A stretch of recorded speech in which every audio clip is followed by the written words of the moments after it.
En 1971, un presentador de televisión miró a los ojos de Chico Xavier frente a millones de brasileños y le dijo que todo aquello era mentira, que las cartas estaban inventadas, que los espíritus no existían y que Chico Xavier era el mayor farsante que Brasil había producido jamás. El silencio que se hizo en ese estudio duró solo unos segundos, pero quienes estaban viendo sintieron como si el mundo entero hubiera dejado de respirar, porque la respuesta que Chico dio esa noche no fue un argumento, no fue una defensa, no fue un grito, fue algo que nadie esperaba. Y lo que sucedió después de esa transmisión en vivo cambió para siempre la vida de al menos 3 personas que estaban viendo en ese momento. Una de ellas era un hombre que planeaba suicidarse esa misma noche. Pero para entender qué realmente pasó en ese estudio y que provocó esa respuesta de Chico Xavier, necesito llevarte primero a un pueblito en el interior de Minas Gerais, unos 2 años antes de esa transmisión, porque todo comenzó allí, en una calle de tierra, en una casa sencilla con paredes de cal y un techo de tejas coloniales que ya había visto décadas de lluvia y sol. Era la casa de un hombre llamado Oswaldo Ferreira López, un tipo flaco, de manos grandes y rostro marcado por el trabajo en el campo. Oswaldo tenía 53 años en esa época. Era viudo, padre de 2 hijos que ya se habían ido a Sao Paulo a intentar la vida en la capital, y viva solo con un perro viejo llamado Trueno, que cojeaba de una pata trasera desde cachorro. Oswaldo era de esos hombres que hablan poco y trabajan mucho, y guardan el dolor en lo profundo del pecho, como quien guarda un secreto que no quiere contarle a nadie. Había perdido a su esposa, Dona Aparecida, Jacfa casi 7 años, de una enfermedad que los médicos del pueblito nunca pudieron diagnosticar bien. Unos decían que era del corazón, otros que de los pulmones, pero Oswaldo siempre pensó que ella murió de tristeza, porque el Benjamín de ellos, Marcos, había desaparecido 3 años antes de la muerte de ella y nunca más se supo nada. Marcos tenía 17 años cuando salió de casa, diciendo que iba a la ciudad vecina a comprar unas herramientas para el padre. Nunca regresó. Oswaldo lo buscó por meses. Fue a la Policfa, habló con arrieros, mandó recados por camioneros que pasaban por la región. Nada. Dona Aparecida enfermo después de eso, y Oswaldo Güedo convencido de el dolor de no saber que pase 6 con el hijo fue lo que mate 6 a su mujer. Cargaba esa culpa porque pensaba que debía haber ido él mismo a comprar esas herramientas. Pensaba que si hubiera ido el muchacho estarfa vivo, y esa culpa lo carconfa por dentro, de fa tras de fa, ano tras ano, hasta que Oswaldo se transforme en un hombre que apenas hablaba, apenas confa, y pasaba las noches sentado en la veranda, mirando hacia la oscuridad, como si esperara que alguien apareciera caminando por el camino de tierra. Fue en esa época que una vecina de él, Dona Lucfa, una señora de unos 60 años que frecuentaba el centre esfrita del pueblo, comenzó a insistir para que Oswaldo fuera a una reunión. Oswaldo era cat 61, hijo de Tradici 61N, de esos que iban a misa todos los domingos. Se persignaban al pasar frente a la iglesia y tenfan un crucifijo de madera colgado en la pared de la sala. La idea de ir a un centre esfrita sonaba para él casi como una traición a la fe que sus padres le habían enseñado. Pero Dona Lucfa era persistente y tenfa esa dulzura firme que solo las mujeres de Minas saben tener. No presionaba, pero tampoco desistía. Todos los sábados por la mañana, cuando se encontraban en la feria, le decía lo mismo con palabras diferentes. A veces era solo una mirada, un toque en el brazo, una sonrisa triste. Otras veces era una frase suelta, como si estuviera hablando para el viento, pero que Oswaldo sabía que era para él. Cosas como a veces las respuestas que buscamos no están en los lugares que ya conocemos. Entonces hay gente que muere sin saber que el hijo intente 6 decir a 16. Esa última frase fue la que cal 6. Y Oswaldo no dormí 6 esa noche. Se quedase hoy sentado en la veranda con Trueno acostado a sus pies, mirando las estrellas. Y pensando en Marcos, pensando si el muchacho habrá intentado volver, si habrá mandado algún recado que nunca llegueseis, si estarfa en algún lugar pensando en el Padre, o si ya no estaba en este mundo. Y si no estaba más en este mundo, ¿le serfa que exista realmente un otro lado? ¿Él es serfa posible que alguien le dijera a él que habfa pasado con su hijo? En la semana siguiente, Oswaldo fue al Centre Esfrita. No dijo nada a nadie, no le contéis a los hijos en Sao Paulo. Fue solo, con el sombrero en la mano, camisa limpia, como quien va a un lugar sagrado sin saber bien por qué. El Centre Esfrita de Tres Coronas, ese era el nombre del pueblito, quedaba en una construcción modesta en la calle Ae Airas Ae, a 1 Corobuesonoes una A1, Uara, AM11K, pero era una casa antigua que nao aese sinao reformada para albergar una sala grande con bancos de madera, una mesa al fondo cubierta con un mantel blanco y un retrato de Allan Kardec al lado de un jarrón con flores del campo. Tenfa olor a lavanda y vela, y el silencio Eilef dentro era diferente del silencio de la iglesia. En la iglesia el silencio era pesado, lleno de deber. Aleph el silencio parecfa vivo, como si estuviera esperando algo. Oswaldo se sentó en el último banco cerca de la puerta, listo para salir en cualquier momento, si le parecfa todo una tonterfa. Habfa unas 30 personas en la sala, la mayor fa mujeres, pero también unos hombres más viejos, algunos que el conocfa de vista. Nadie lo miro con extrañeza, nadie preguntó nada, lo que él agradeció en silencio. La reunión comenzó con una oración.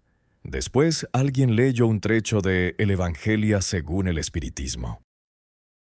Y después el dirigente, un señor llamado don Antonio, de voz mansa y cabello todo blanco, comenzó a hablar sobre el dolor de la perdida y sobre cómo el amor no muere cuando el cuerpo muere. Oswaldo sintió un nudo en la garganta, pero se aguantó. No iba a llorar ALF frente a extraños. Aguantó firme apretando el sombrero entre las manos hasta que los nudillos se pusieron blancos.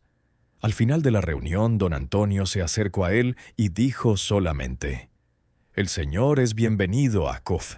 Vuelva cuando quiera, sin prisa, sin compromiso». Y Oswaldo volvió. Volvió la semana siguiente y la otra, no porque se hubiera convencido de nada, sino porque en ese lugar, por primera vez en años, sentfa que alguien entendfa el dolor que cargaba sin necesitar que él explicara. Fue en la cuarta vez que fue al centro que pasó algo que lo cambió todo. Esa noche habfa un medium visitante, un muchacho de unos 30 años viniendo de Uberaba, que habfa sido recomendado por alguien de allá. El muchacho se llamaba Gerardo. Era flaco, de lentes gruesos, y parecfa nervioso, como si estuviera haciendo eso por primera vez en público, aunque ya lo practicaba habfa años en reuniones cerradas. Don Antonio explicó que Gerardo intentarfa una sesión de psicografa y pidió que todos mantuvieran el pensamiento elevado y el corazón abierto. Oswaldo no sabfa qué era la psicografa. Dona Lucfa, sentada al lado de él, explicó en voz baja: «Es cuando el espíritu escribe a través de la mano del medium. Chico Xavier hace eso». Oswaldo ya habfa oído hablar de Chico Xavier. Claro, todo el mundo en Brasil ya había oído hablar de Chico Xavier en esa época, pero nunca había prestado mucha atención a él. Uno era cosa de gente de la ciudad, de libros, de televisión, no era cosa de campesino del interior de Minas. Pero allí, en ese centro pequeño, con ese muchacho nervioso sentado frente a una mesa con papel y pluma, Oswaldo sintió una curiosidad que no sentfa habfa mucho tiempo, una curiosidad mezclada con miedo. Porque si eso fuera real, si realmente fuera posible recibir mensajes de quienes ya habfan partido, entonces tal vez, quién sabe, algún DFA él pudiera saber qué pasó con Marcos. Y si supiera, no sabfa si aguantar a. Gerardo comenzó a escribir. La mano temblaba al inicio. Después se puso firme y las palabras comenzaron a salir rápido, como si alguien estuviera dictando a velocidad. Escribió 3 mensajes esa noche. El primero era para una señora que lloraba bajito en el segundo banco, y era de una hija que Jaffa muerto de parto. El mensaje decfa cosas que solo la madre y la hija sabían, detalles de una conversación que habían tenido en la cocina de la casa de ellas defas antes del parto, sobre el nombre que le daban al bebé. La señora confirmó todo entre sollozos. El segundo mensaje era para un hombre que Oswaldo no conozca, y era de un hermano que Jaffa muerto en un accidente de camión en la sierra. El mensaje hablaba de un reloj de bolsillo que el hermano Jaffa prometido arreglar y nunca pudo. El hombre sacó del bolsillo un reloj de bolsillo parado y dijo que era ese mismo, que la manecilla se había detenido a la hora exacta del accidente. El tercer mensaje Gerardo lo escribió mirando hacia abajo, sin levantar los ojos, y cuando terminó don Antonio lo leyó en voz alta, y el mensaje decfa ASF. Papa, no fue culpa tuya, yo no sufro, el RFO me llevo rápido, dile a mamá que estoy con ella, guida de trueno por MF. Tu hijo, Marcos. Oswaldo no recordaba haberle contado a nadie al LF el nombre de su hijo. No recordaba haber mencionado a Trueno. No recordaba haber hablado nada de nada. Miro a dona Lucfa, que estaba con los ojos llenos de lágrimas, y dona Lucfa negó con la cabeza como diciendo, «Yo no le conté nada a nadie». Y Oswaldo, ese hombre que no lloraba, que aguantaba todo, que resistía callado como una montana aguanta la lluvia, Oswaldo se derrumbó. Lloro como no lloraba desde niño. Lloro como si todas las lágrimas de 7 años hubieran esperado ese momento para salir todas de una vez. Y mientras lloraba, repetía bajito, más para ese mismo que para cualquier otra persona. El RFO era el RFO. Yo sabía. Yo siempre supe que fue el RFO, porque Jaffa, un RFO entre Tres Coronas y la ciudad vecina a donde Marcos Jaffa ido SDFA. Un RFO traicionero, Queen la época de las lluvias, subía rápido y arrastraba todo. Oswaldo siempre tuvo el presentimiento de que el muchacho Jaffa intentado cruzar en una hora equivocada, pero nunca encontraron el cuerpo. Nunca hubo confirmación y la duda era peor que la certeza. Mucho peor. Esa noche Oswaldo volvió a casa diferente. No es que el dolor se hubiera ido, porque el dolor de perder un hijo nunca se va. Solo cambia de forma. Pero la duda se había ido y con ella la culpa, porque el mensaje decía que no había sido culpa de él. Y Oswaldo, por alguna razón que no podía explicar racionalmente, creyó en esas palabras escritas por la mano de un muchacho que nunca había visto en la vida, en un centro esfrita de un pueblito en el interior de Minas, en una noche de jueves cualquiera. Y fue por causa de esa experiencia que Oswaldo comenzó a interesarse por Chico Xavier. Dona Lucía le prestó un libro, Nuestro Hogar, y Oswaldo lo leyó despacio, porque leer no era fácil para él. Había estudiado solo hasta el 4º grado, pero leyó cada palabra, cada página. Y cuando terminó sintió que el mundo se había hecho más grande, que la muerte no era el fin, era una puerta, y que del otro lado de esa puerta su hijo estaba bien. En los meses siguientes, Oswaldo comenzó a seguir todo sobre Chico Xavier. Lefa los periódicos, escuchaba la radio, preguntaba a dona Lucía sobre las noticias, y fue así que se enteró de que Chico irfa a participar en un programa de televisión. Dona Lucia no tenía televisión, pero el dueño del bar en la plaza tenía una de esas televisiones enormes de tubo que quedaban encima de un mueble de madera. Y la dejaba encendida de noche para los hombres que iban a tomar cachac. Ahí ver. Oswaldo, que no bebía, nunca había ido al bar de noche, pero cuando supo que Chico Xavier estaría en la televisión, fue. Ahora, para entender qué pasó en ese programa, necesito contarte sobre otro hombre. Un hombre que estaba del otro lado de la historia, del lado de quien dudaba, de quien cuestionaba, de quien pensaba que todo aquello era una farsa bien montada. El nombre de él era Renato Cavalcante, y era periodista, no un periodista cualquiera, sino un periodista de investigación, de esos que gustaban de desenmascarar fraudes, de encontrar la mentira detrás de la historia bonita, no demostrar que el mundo no era tan misterioso como la gente quería creer. Renato tenía 46 años. Era carioca, flaco, de bigote fino y mirada afilada, y trabajaba para uno de los periodísticos más importantes de Río de Janeiro. Había hecho reportajes sobre políticos corruptos, sobre esquemas de contrabando en el puerto, sobre médicos que operaban sin diploma. Tenía fama de ser implacable, de no tener miedo de nadie y de hacer las preguntas que todo el mundo quería hacer, pero nadie tenía coraje. Renato no era religioso, había saído criado CAT 61 ICO, come casi todo brasilerio, pero había dejado la fe en la adolescencia cuando leí 6 unos libros de filosofía que lo convencieron de que 10 era una invención humana para lidiar con el miedo a la muerte. Y era exactamente el miedo a la muerte, o mejor, la negativa a aceptar la muerte como el fin, lo que él pensaba que explicaba el fenseismeno Chico Xavier. Para Renato, Chico era un hombre inteligente, probablemente bien intencionado al principio, pero que había creado un sistema de información, una red de colaboradores que le pasaban dates sobre las personas que lo buscaban, y que usaba esas informaciones para escribir las cartas psicografiadas que traían tanto consuelo y tanta conmocisexen. Era un truce, según Renato, un truce sofisticado, emocional, casi perfecto, pero un truce. Renato ya había escrito 2 artículos sobre Chico Xavier, cuestionando la autenticidad de las psicografías.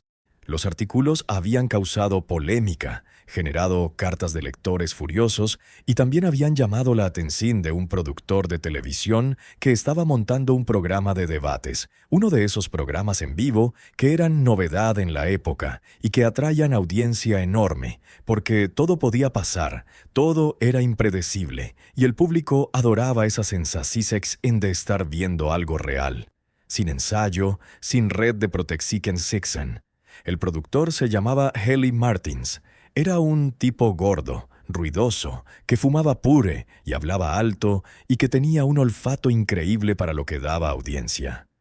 Y él sabía que pocas cosas en Brasil darían tanta audiencia como poner a Chico Xavier frente a frente con alguien que lo llamara mentiroso en cadena nacional. Heli contactó 6 al equipo de Chico Xavier. Explique 6 que se trataba de un programa de debate sobre espiritualidad y ciencia, que habría diferentes puntos de vista y que Chico tendría todo el espacio para presentar el suyo. No mencionéis que el principal debatidor sería Renato Cavalcante. No mencionéis que la intención era crear un confrontamiento. Y cuando el equipo de Chico aceptó 6, él le sonrió 6 y le dijo a su asistente: «Va a ser la mayor audiencia del año». Chico Xavier en esa época ya era uno de los hombres más conocidos de Brasil.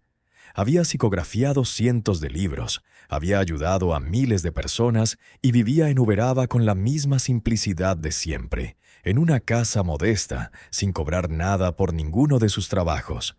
Ya había sido investigado, ya había sido probado, ya había sido cuestionado innumerables veces y siempre respondía con la misma calma, la misma humildad, el mismo sonrisa tranquila que desconcertaba tanto a sus admiradores como a sus críticos. Pero nunca había enfrentado algo así, él, ¿no? Nunca había sido puesto frente a una cámara en vivo con alguien determinado a destruirlo públicamente. El programa salió al aire una noche de viernes. Era septiembre. El calor ya comenzaba a apretar y en todo Brasil las personas encendieron sus televisiones para ver. En las ciudades grandes, en los apartamentos y casas de clase media, encendieron por curiosidad, por entretenimiento, para ver qué iba a pasar. En las ciudades pequeñas, en los bares, en las salas apretadas donde vecinos se juntaban alrededor de una televisión prestada, encendieron por otra razón. Encendieron porque amaban a Chico Xavier y tenían miedo de lo que pudieran hacerle. Osvaldo estaba en el bar de la Plaza de Tres Coronas. Había llegado temprano, ocupado un lugar en la esquina, cerca de la pared, desde donde podía ver la pantalla sin necesitar estar en medio del desorden. El bar estaba ilene, cosa rara, para una noche de viernes en ese pueblito pacato. Dona Lucía estaba allí también, sentada en una silla que alguien había traído de casa, con el rosario en las manos, rezando bajito. Don Antonio, el dirigente del centro espírita, estaba de pie apoyado en el mostrador con cara de preocupación.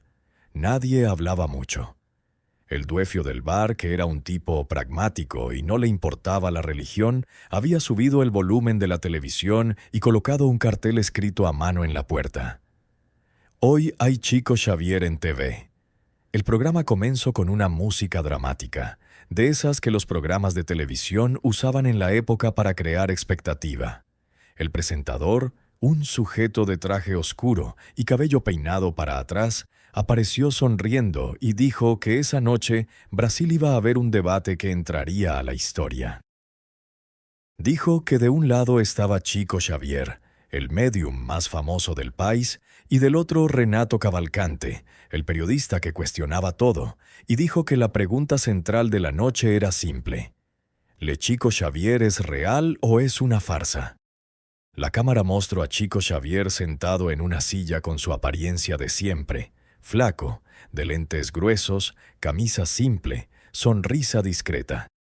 Parecía calmado, pero quien lo conocía bien podía percibir una leve tensión en los hombros, una rigidez casi imperceptible en las manos sobre el regazo. Al lado de él, en una silla idéntica, se sentaba Renato Cavalcante, impecable en su traje gris, con una carpeta de documentos en el regazo y la mirada de quien está listo para el combate. Entre los dos, una mesa pequeña con 2 vasos de agua. Y al fondo del estudio una platea de unas 80 personas que había sido seleccionada por el productor para representar los dos lados. Aunque Helio se había asegurado de poner más escépticos que creyentes, porque sabía que la tensión serfa mayor a CF. El presentador hizo las presentaciones formales y después se volvió hacia Renato y dijo: «Señor Cavalcante, usted ha hecho acusaciones graves contra el señor Chico Xavier. ¿Él le puede explicárnoslas?» Y Renato, sin dudar, sin sonreír, sin ninguna gentileza, miró directo a la cámara y dijo: «No son acusaciones, son hechos. Chico Xavier es un hombre que desde hace décadas engana a millones de brasileños con una farsa elaborada. Las hilamadas psicógrafas no son mensajes de espíritus. Son textos escritos por un hombre muy inteligente que desarrolló un sistema para obtener informaciones sobre las personas que lo buscan y usa esas informaciones para escribir cartas que parecen venidas del más allá. Es una fraude que explota el dolor de las personas. Y yo estoy a cuefe para probarlo». El silencio en el estudio fue absoluto en el bar de Tres Coronas. Alguien maldijo en voz baja. Dona Lucia apretó el rosario con más fuerza. Osvaldo sintió la sangre hervir porque sabía que ese mensaje que había recibido sobre Marcos no era fraude. No podía ser fraude. Nadie en ese centro conocía la historia de su hijo. Nadie sabía del RFO. Nadie sabía de Trueno. El presentador se volvió hacia Chico y dijo: «Señor Chico Xavier, ¿cómo responde usted a eso?» Y acá es donde la historia se pone interesante, porque Chico no respondió inmediatamente. Se quedó en silencio por unos 5 segundos que en la televisión en vivo parecen una eternidad. La cámara estaba fija en su rostro y se podía ver que estaba pensando, midiendo las palabras, como siempre hacía. Renato aprovechó el silencio para abrir la carpeta y sacar unos papeles, listo para presentar sus pruebas, y la platea comenzó a moverse inquieta, dividida entre la curiosidad y el malestar. Entonces, Chico miró a Renato, no a la cámara, no al presentador, no a la platea. Miró directamente a los ojos de Renato Cavalcante con esa mirada que quien conocía a Chico sabía que era la mirada de él cuando estaba recibiendo algo, cuando alguna presencia se manifestaba, y dijo con la voz más calma del mundo: «¿Ley, señor, perdicéis a alguien? ¿Ele no perdí 6? Renato parpadé 6. Por primera vez desde que el programa había comenzado, parecí 6 desarmado, pero se recompuso rápido y dijo: «Eso no es relevante. Estamos aquí para discutir hechos, no sentimientos». Chico no se alter 6. Continué mirando a Renato y dijo: «Entiendo que el señor tenga dudas. Las dudas son legítimas. Yo mismo tengo dudas todos los DFAs, pero me gustarfa decirle una cosa, si el señor me permite». Renato cruz 6 los brazos y dijo: «Diga».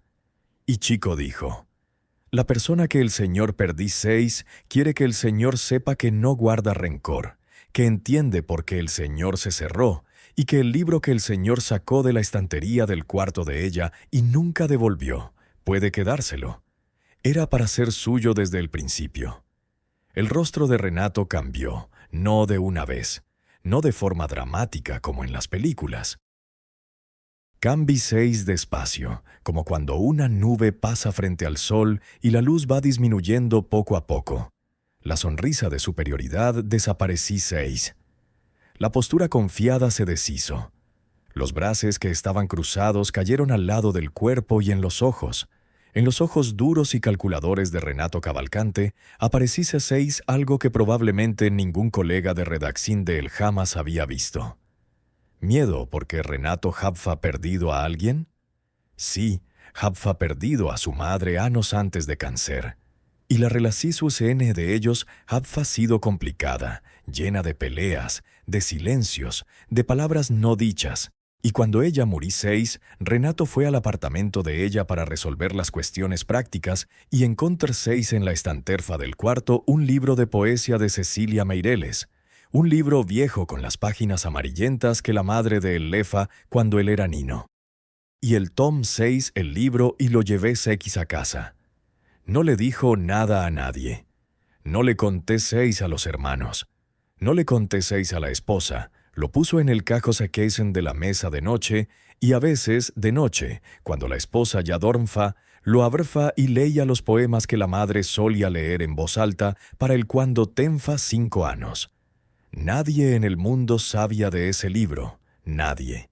El presentador, percibiendo que algo extraordinario estaba pasando, se quede 6 callado. La platea se quede 6 callada.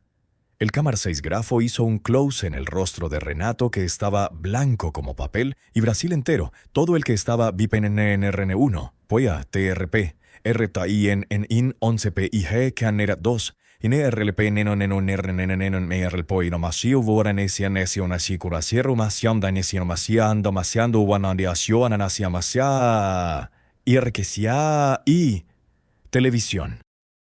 Renato abrió la boca para hablar, pero no salió nada. Trago en seco, miro los papeles en su carpeta, como si de repente no tuvieran más sentido. Y entonces hizo algo que nadie esperaba. Se levantó de la silla, camino hasta Chico Xavier. Se quedó parado frente a él por un momento y extendió la mano. Chico tomó la mano de él con las 2 manos y dijo bajito, pero el micrófono captó: «Su madre está orgullosa del señor. Ella siempre estuvo». Renato soltó la mano de Chico, se dio la vuelta a la cámara y salió del estudio. En el bar de 3 Coronas nadie se movió por unos 30 segundos. Después alguien comenzó a aplaudir. Después otro. Después todo el bar.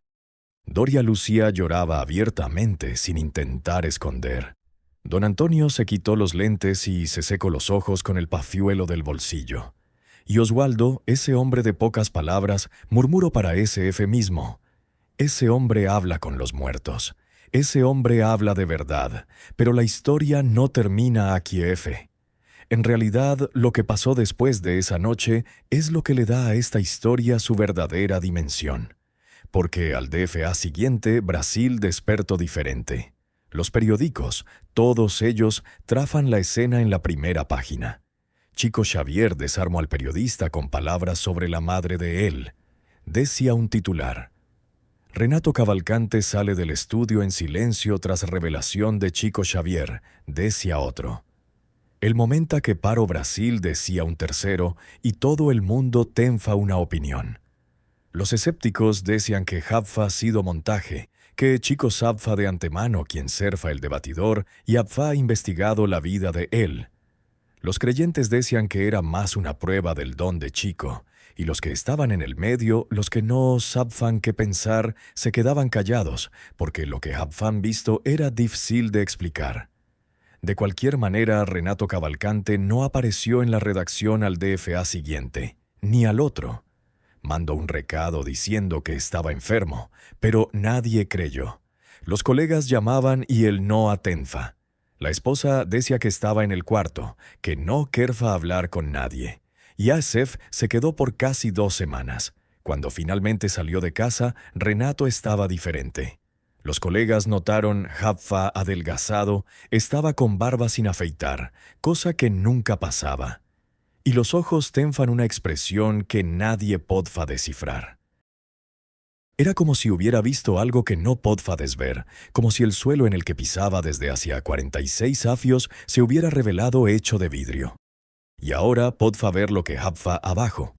Y lo que Jaffa abajo era infin. Menes 6. C, F, F, C, NL. 1, R, 11 I, C, F, Inin, Erle, I, U, Al. 111 Isia, I, U, V, I, punto, Verja, I, U, Ergotwilt, Jola. Giver, Azawa, 4, 5, 1, Ur. Guichue, Ultius, Rea, Uteshu, Ave. Renato no escribiseis más artículos sobre Chico Xavier, nunca más. Y cuando los colegas preguntaban, el Ebadfa con una sonrisa extraña, medio triste, medio serena, y cambiaba de tema. Pero una cosa hizo que casi nadie sabe. 3 meses después del programa, Renato fue a Uberaba. Fue solo, sin avisar a nadie. Tom 6 un autobús de madrugada, viajé 6 horas, y cuando llegué 6, busqué 66, el centro es frita donde Chico Xavier atenfa. Llegué sechis de manana temprano y Abfa una fila enorme. Como siempre, Abfa. Personas de todo Brasil que venfan en busca de una palabra, de un mensaje, de un consuelo. Renato enter 6 en la fila sin identificarse como cualquier persona. Esper 6 horas bajo el sol, y cuando finalmente llegue 6 su turno, se sent 6 frente a Chico Xavier en una mesa simple de madera. Y Chico lo mirseis y sonriseis como si lo estuviera esperando. «El señor volviseis», dijo Chico. «Yo necesitaba entender», dijo Renato. «¿Le entender qué? ¿Él es seismo el señor Sabfa del libro de mi madre?»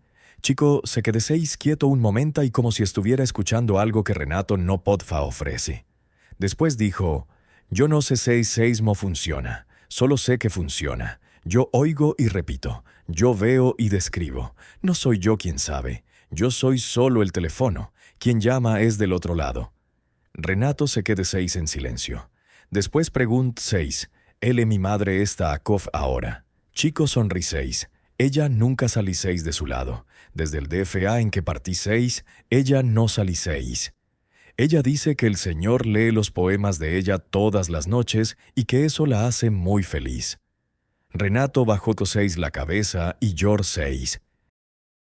Y el casero le hobfa dado plazo hasta el lunes para pagar el alquiler atrasado o salir. No tenfa más a dónde ir. No tenfa más motive para quedarse. Wilson no era esfrita, no era nada. Abfa dejado de creer en Dios cuando el padre murió de cirrosis a los 50 af/os. Y la madre, que rezaba el rosario todos los defas y nunca hizo mal a nadie, murió de tristeza 6 meses después. Si Dios existiera, pensaba Wilson, no dejarfa a una mujer como su madre morir de esa manera. Entonces, Dios no existfa, y la vida era solo eso que se vefa: trabajo, deuda, soledad, y después la nada. Y la nada esa noche le parecfa a él la mejor opción. Encendió la televisión por hábito, no por interés. Estaba pasando el programa con Chico Xavier y Wilson iba a cambiar de canal cuando algo lo hizo parar. Fue el rostro de Chico en la pantalla, ese rostro flaco de lentes gruesos, con una sonrisa que parecfa Wilson no sabfa explicar. Parecfa que Chico estaba mirando directamente a él, no a la cámara, no a la platea, sino a él, Wilson de Sousa, sentado en el sofá de la Lapa con una botella de cachac, boasa y un revólver atrás de la puerta. Wilson se quedó viendo. Vio a Renato Cavalcante hacer sus acusaciones. Vio a Chico quedarse en silencio. Vio a Chico decir aquello sobre la madre de Renato, sobre el libro. Vio a Renato salir del estudio. Y durante todo eso sintió algo que no sentva Jacfa mucho tiempo. Sintió que el mundo era más grande de lo que pensaba, que tal vez, solo tal vez, hubiera algo más allá de esa sala, de esa botella, de esa deuda, de ese revólver. Tal vez hubiera algo después, pero lo que realmente lo golpeó fue una cosa que Chico dijo después de que Renato salió del estudio, porque el programa continuó, aunque sin el debatidor principal. El presentador, sin saber muy bien qué hacer, preguntó a Chico si querfa decir algo para las personas que estaban viendo en casa. Casi porque 3 semanas después de esa noche, Wilson consiguió un empleo nuevo, no en fábrica, sino en un depósito de materiales de construcción que quedaba a 2 cuadras del apartamento. El dueño era un señor llamado Don Joaquín, un mineiro de Uberaba, simpático, de voz grave y manes callosas, que contrató a Wilson sin pedir referencias, sin pedir currículum, solo lo miró y dijo: «Tú tienes cara de quien trabaja bien, empiezas el lunes». Y Wilson empezó. Fue en el segundo mes de trabajo que Wilson descubrió una cosa sobre don Joaquín que lo dejó sin habla, porque don Joaquín era espírita, y no era espírita cualquiera. Había frecuentado el centro de Chico Xavier en Uberaba por afíos. Había conocido a Chico personalmente y tenía en la pared de la oficina del depósito una foto amarillenta de él al lado de Chico. Los dos sonriendo con la mano de Chico en el hombro de don Joaquín. Wilson miró esa foto y sintió un escalofrío recorrerle todo el cuerpo. Preguntó a don Joaquín si él conocía a Chico Xavier, y don Joaquín sonrió y dijo: «Lo conozco, es el mejor hombre que he conocido en la vida». «¿Ele por qué?». Wilson no respondió en ese momento, pero esa noche en el apartamento solo pensó en todo lo que había pasado. Pensó en el programa de televisión, pensó en las palabras de Chico, pensó en el revólver tirado por la ventana, pensó en el empleo que apareció de la nada, pensó en el jefe que era de Uberaba, que conocía a Chico Xavier, que tenía la foto en la pared, y se preguntó: ¿esto es coincidencia? ¿Lo existe algo mayor pasando aquí? ¿Algo que yo no puedo ver pero que me está guiando? No tuvo respuesta esa noche, pero unos 2 meses después pasó algo que él nunca olvidó mientras vivió. Don Joaquín le dijo casualmente una tarde mientras cerraban el depósito: «Wilson, yo voy a Uberaba el fin de semana. Voy al centro de Chico. ¿Lo quieres ir conmigo?». Wilson dijo que sí, casi sin pensar. Y el viernes por la noche los dos tomaron el autobús para Uberaba. Viajaron toda la noche. Llegaron de madrugada, y cuando salió el sol, estaban en la fila del centro espírita junto con cientos de otras personas que habían venido de todo Brasil. La fila era larga, serpenteaba por la acera, y las personas conversaban bajito con ese respeto de quien está en un lugar sagrado. Había gente de todo tipo, ricos y pobres, jóvenes y viejos, y todos tenían una cosa en común: la esperanza de que Chico Xavier pudiera decirles algo, cualquier cosa que aliviara el dolor que cargaban. Wilson esperó horas. El sol estaba fuerte. Él no había traído sombrero y la cabeza comenzó a dolerle, pero no salió de la fila. Se quedó firme con esa terquedad de quien ya decidió que va hasta el final. Y cuando finalmente llegó su turno, entró en la sala donde Chico Xavier estaba sentado frente a una mesa cubierta con un mantel blanco, pilas de papel al lado y una pluma en la mano. Chico escribía casi sin parar, la mano moviéndose rápido sobre el papel, como si estuviera copiando algo que alguien dictaba. Cuando Wilson se sentó frente a él, Chico paró de escribir. Levantó los ojos y lo miró y sonrió. Fue la misma sonrisa que Wilson había visto en la televisión, esa sonrisa que parecía ver más allá, que parecía saber. Chico dijo: «¿Le viniste?». Wilson no entendió. «¿Le como ASF vine?». Chico no explicó, volvió a escribir. La mano se mofa rápida, firme, y Wilson se quedó Aleph sentado, sin saber qué hacer, oyendo el ruido de la pluma en el papel y sintiendo ese escalofrfo de nuevo. Ese escalofrfo que Jaffa sentido cuando vio la foto en la pared de la oficina de don Joaquín. Cuando Chico terminó, tomó el papel y se lo entregó a Wilson y dijo, «Es de tu madre».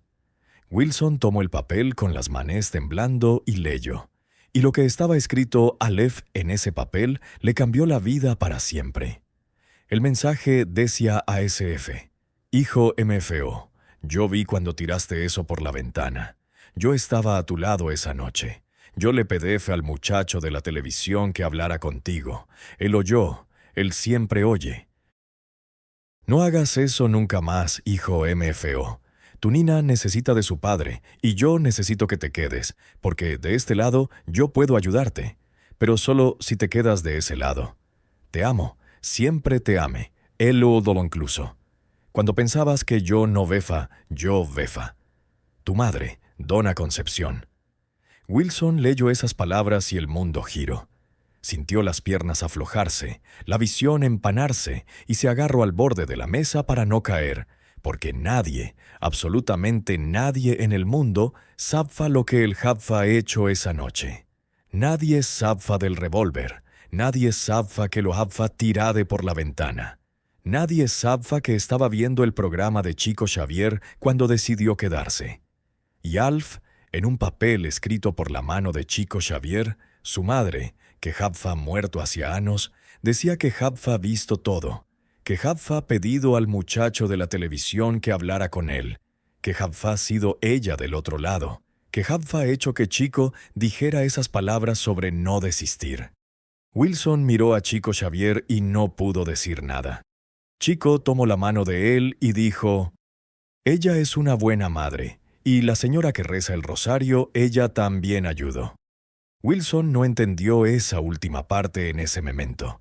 Solo la entendió mucho tiempo después, cuando supo que en el mismo instante en que estaba viendo el programa esa noche, en Tres Coronas, Minas Gerais, una señora llamada Dona Lucía estaba rezando el rosario y pidiendo que Chico Xavier dijera algo que ayudara a las personas que estaban sufriendo. Dona Lucia no conocía a Wilson, nunca había oído hablar de él, pero la oración de ella, de alguna forma que nadie sabe explicar, se conectó con el pedido de la madre de Wilson del otro lado. Y juntas, esas dos fuerzas invisibles hicieron que Chico dijera exactamente lo que Wilson necesitaba esa noche. ¿Lesto es coincidencia? ¿Lesto es casualidad? Yo no sé, nadie sabe. Pero Wilson no pensaba que era coincidencia. Y Oswaldo no pensaba. Y Dona Lucfa no pensaba. Y Renato Cavalcante, ese periodista duro que entró al estudio para destruir a Chico Xavier, probablemente tampoco pensaba más.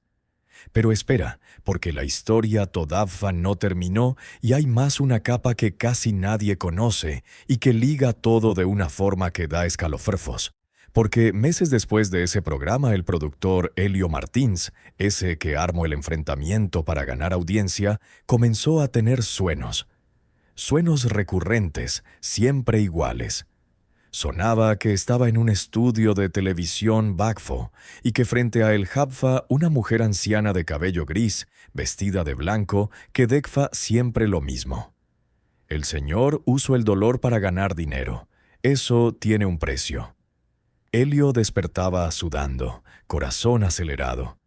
Al inicio pensó que era estrés, pero los sueños continuaban noche tras noche. Y una madrugada a las 13:13 se sentó en la orilla de la cama y dijo en voz alta, «¿Luyen eres? ¿Lue quieres de MFE?» Esa noche el sueño cambió. La mujer no estaba sola. Al lado de ella, Jaffa, un hombre flaco de lentes gruesos. Sonriendo era Chico Xavier.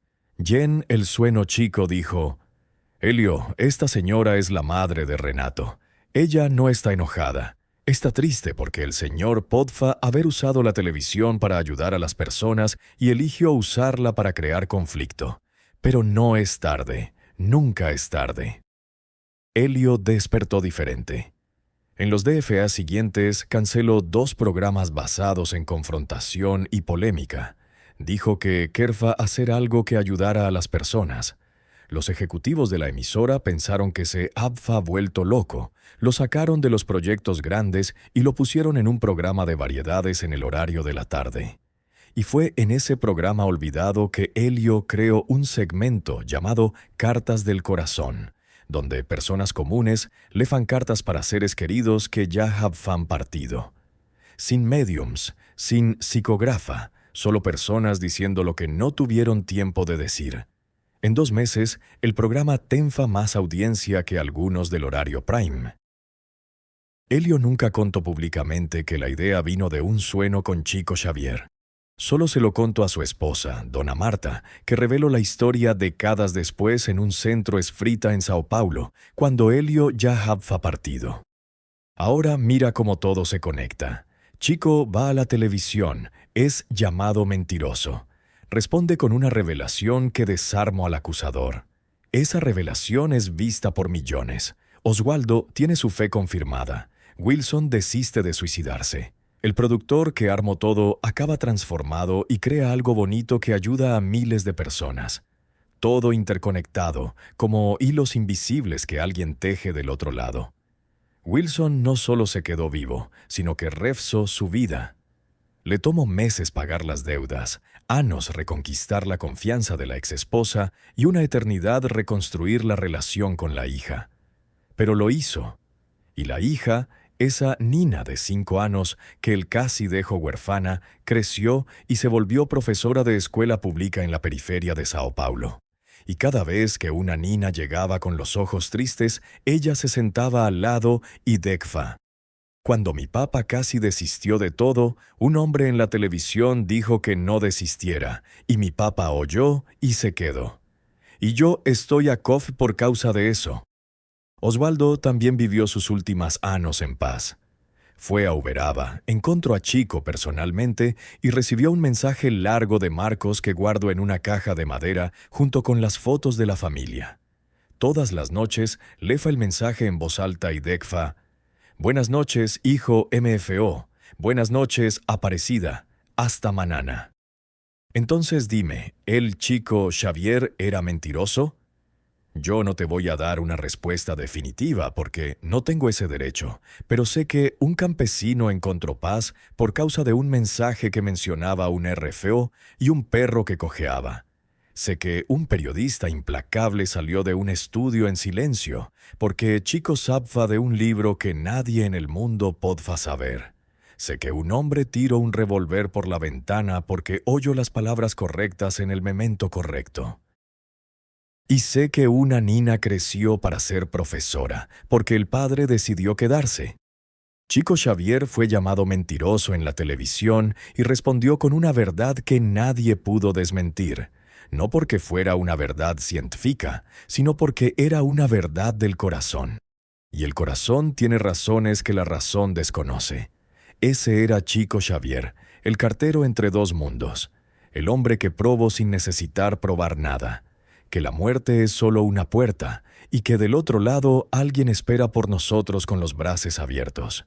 Y mientras haya gente que cuente estas historias, Chico no se va, porque el cartero puede haber partido, pero las cartas siguen llegando.